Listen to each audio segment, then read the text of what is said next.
اعوذ باللہ من الشیطان الرجیم بسم اللہ الرحمن الرحیم نحمدہ ونصلی علی رسولہ الکریم۔ انتہائی قابل احترام سامعین و حاضرین، مجھ سے اچھے لوگوں، السلام علیکم ورحمۃ اللہ وبرکاتہ۔ درود پاک پڑھ رہے ہیں، اللہم صلی علی محمد وعلی آل محمد وبارک وسلم۔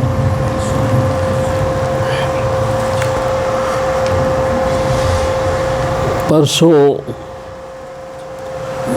ہفتے کو 14 شعبان ہے اور 15ویں رات ہے۔ اس کو شب برات بھی کہا جاتا ہے۔ اس کے بارے میں علماء میں بھی اختلافات موجود ہیں، اور بعض حضرات اس کو فضیلت والی رات نہیں سمجھتے، بعض سمجھتے ہیں، لیکن جن علماء دین کا اس پر استدلال ہے وہ یہ فرماتے ہیں کہ 10 صحابہ کرام سے اس رات کی فضیلت ثابت ہے، اور پھر اس کے بعد تبع تابعین اور دوسرے لوگ صحابہ کرام سمیت اس رات کی فضیلت سے فائدہ اٹھاتے رہے۔ تو خیر، یہ ہم مسلمانوں میں اختلافات موجود ہیں ہر جگہ۔ اللہ تعالیٰ ان اختلافات کو دور فرمائے۔ دیکھیں، اس میں جو احادیث مستند ہیں ان سے یہ بات ثابت ہے کہ حضور سرور کائنات صلی اللہ تعالیٰ علیہ وآلہ وسلم نے شعبان میں بہت زیادہ روزے رکھے، نفلی، رمضان کے بعد اس مہینے میں۔ اور آپ یہ فرماتے تھے کہ یکم سے لے کے 27 تک اگر کوئی روزہ رکھنا چاہے تو اس میں رکھے، لیکن 28 اور 29 کو منع فرمایا گیا اس۔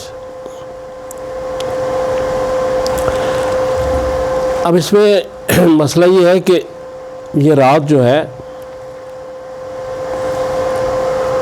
اس میں کرنا کیا ہے؟ اس میں عبادات الہی بہت ضروری ہے، نوافل پڑھے جائیں،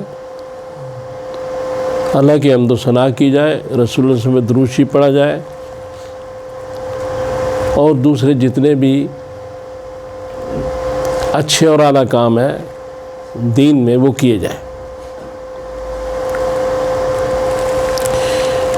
اس میں 15 شعبان کو روزہ رکھا جاتا ہے۔ بعض حضرات اس کو بھی صحیح نہیں مانتے، لیکن بہرحال یہ کیفیت تو جاری ہے۔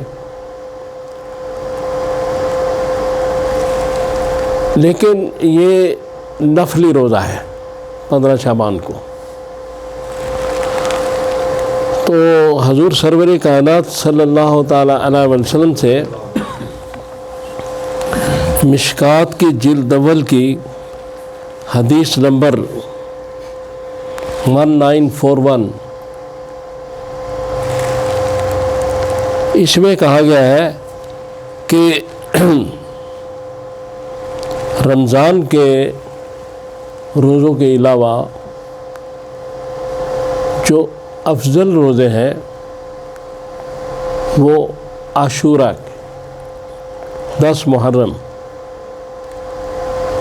اور حضور سرور کائنات یہ روزہ رکھتے بھی تھے، تو صحابہ نے کہا یا رسول اللہ یہ 10 تاریخ کو یہود و نصارہ بھی روزہ رکھتے ہیں، تو آپ نے کہا کہ اس لیے اب ہم انشاءاللہ 2 دن کا روزہ رکھیں گے، 9 محرم اور 10 محرم، تاکہ ان کی مشابہت نہ ہو۔ پھر اس کے بعد یہ ہے کہ ایک حدیث پاک ہے، یہ بھی جلد اول سے مشکات کی 1979، اس میں یہ ہے کہ ام ہانی سے روایت ہے رضی اللہ تعالیٰ عنہ سے کہ میں حضور کے ساتھ بیٹھی تھی دائیں طرف، تو جناب فاطمہ سلام اللہ تعالیٰ آئی اور وہ حضور کی بائیں جانب بیٹھ گئی۔ فتح مکہ کا دن تھا، تو کوئی کنیز جو تھی وہ پینے کے لیے کوئی چیز لے کر آئی، اس نے حضور صلی اللہ علیہ وسلم کو پیش کی، آپ نے وہ پی کے تو ام ہانی کو دے دی۔ انہوں نے بھی وہ جو چیز تھی وہ پی لی، اور اس کے بعد انہوں نے کہا یا رسول اللہ میں نے افطار کیا۔ آپ نے فرمایا کس وجہ سے؟ انہوں نے کہا میں روزے سے تھی۔ آپ نے فرمایا یہ روزہ جو ہے یہ قضا تھی کسی فرض روزے کی؟ انہوں نے کہا یہ نہیں، نفل روزہ تھا۔ تو آپ نے فرمایا اس سے کوئی نقصان نہیں، اس کو بعد میں اس کی قضا پوری کر لینا، چونکہ نفل ہے۔ اور اس کے بعد یہ ہے کہ آپ نے فرمایا کہ آپ نے ان کو یہ جواب دیا کہ جو نفلی روزہ رکھے وہ اپنے نفس کا امیر ہے، وہ چاہے تو روزہ افطار کر لے، چاہے تو روزہ رکھ لے۔ اس کو ترمذی، دارمی، نسائی، مسند احمد نے بیان کیا ہے اس حدیث کو۔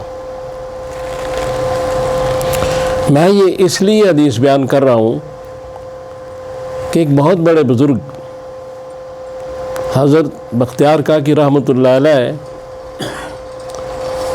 چاہ رہے تھے، تو وہ راستے میں ایک شربت بیچنے والے شخص نے کہا کہ جو میرا شربت پیے گا میں اس کے لیے دعا کروں گا۔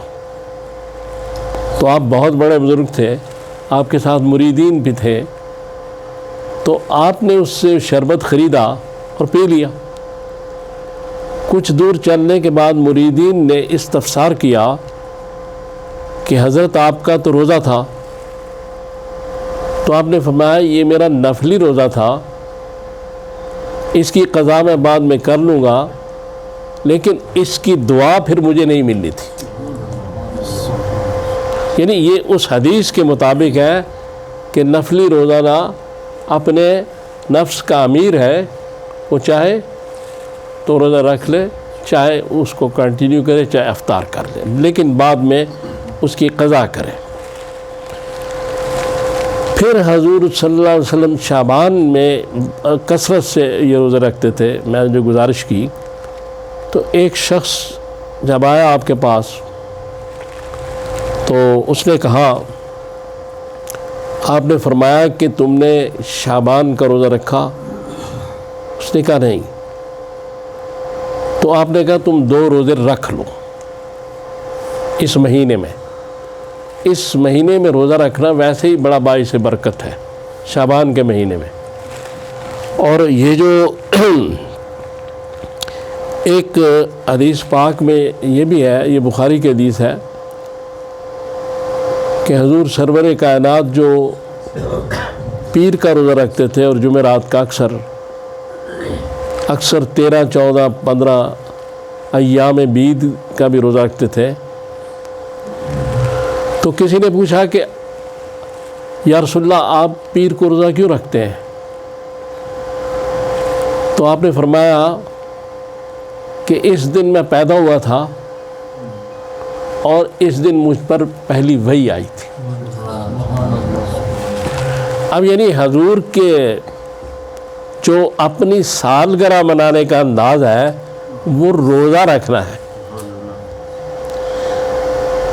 ہم تو جو سالگرہ مناتے ہیں وہ کچھ اور ہی ہوتی ہے، لیکن میں رسول اللہ صلی اللہ علیہ وسلم کی بات کرتا ہوں۔ تو اصل مسئلہ صرف یہ ہے کہ جتنے یہ سارے معاملات ہیں، یہ شعبان میں روزے اور یہ ساری چیزیں،